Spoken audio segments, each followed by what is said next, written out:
The two things I'm probably most passionate about trying to get people to understand, or if they walk away from a khutbah or they walk away from a class, the first has to be just that their whole attitude towards life, and that's just about priorities.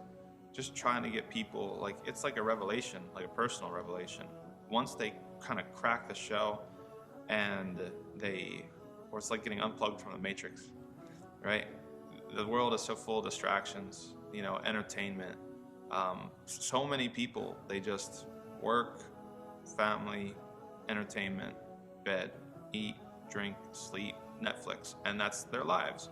And just trying to get people to break out of that, to live for a higher purpose, to live intentionally, right? And have that intention to please Allah subhanahu wa ta'ala. When it comes to the same thing, giving salams to somebody, saying hi to somebody, befriending somebody. Who do you give your time to? You're only giving your time to people who you enjoy them when you hang out. You get benefit, you laugh, they make you laugh. Or do you view your time and your friendship and your skills as something that is potentially you have to give to the community, to actually obtain paradise through, right? This is something that Allah has given you kind of like as capital, and He's saying you can go spend it wherever you want. Well, you can go spend it on junk food, or you could go actually spend it and invest it in something that's going to pay you back, right? If you're just going to spend it on whatever, you want that tastes good or whatever, or makes you laugh or makes you feel good, you could do that, but you're not going to get the same as if you're investing it. And it's like, no, I'm going to invest in this person, I'm going to invest in this experience, I'm going to invest in these sort of initiatives.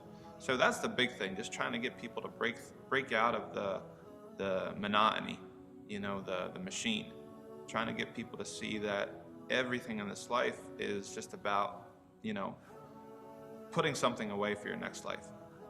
That's the big thing.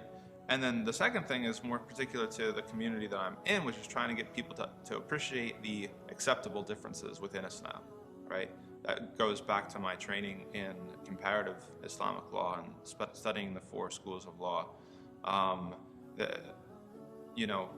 lot of times there's not just one way, right? A lot of times there's a few different ways to do things, and I think that some communities in the United States, especially the community that we're in, needs to get comfortable with the different legitimate ways of doing things, because we don't have the numbers to just be a Shafi'i Masjid, or to just be a Hanafi Masjid, or to just be or any, there's differences within the schools, to be a Bosnian Hanafi Masjid as opposed to a Pakistani Hanafi Masjid, or to be a Yemeni Shafi'i Masjid as opposed to a Somali Shafi'i Masjid, right? Like, those are things that if we're going to start splitting up over that stuff, there's not going to be any end to it. There's always going to be something more to split over.